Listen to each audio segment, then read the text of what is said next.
ایک دن حضرت سلیمان علیہ السلام اپنے عظیم الشان شاہی تخت پر بیٹھے ہوا میں سفر کر رہے تھے۔ تخت کے دوسرے حصے میں آپ کے ہزاروں ملازم اور سلطنت کے عہدے دار بھی موجود تھے۔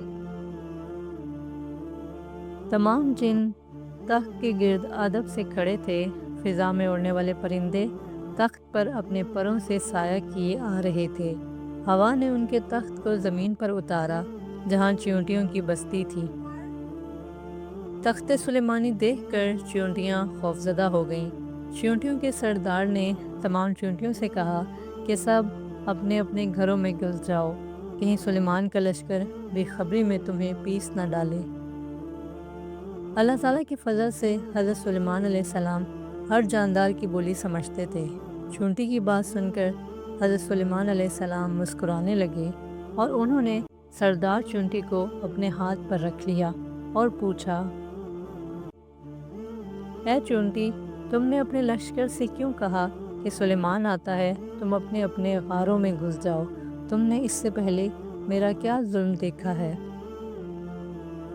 سردار چیونٹی نے کہا کہ اے نبی، ہم نے آپ کا یا آپ کے لشکر کا پہلے کوئی ظلم نہیں دیکھا۔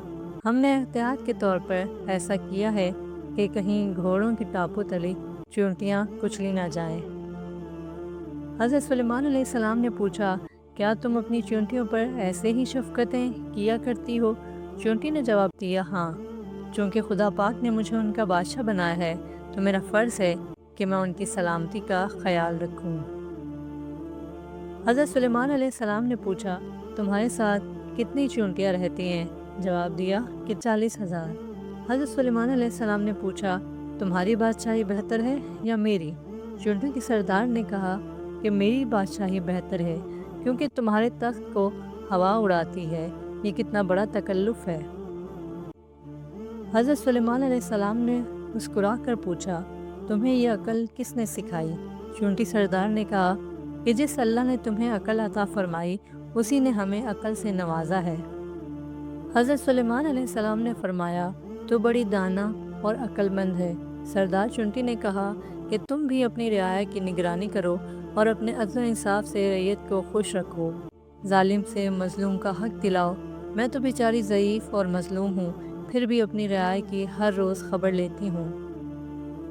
چیونٹی سردار کی باتیں سن کر حضرت سلیمان علیہ السلام سجدے میں گر گئے اور کہنے لگے، اے پروردگار، تیری قدرت بے انتہا ہے اور تو ہی بے شک عظمت اور بزرگی کے لائق ہے۔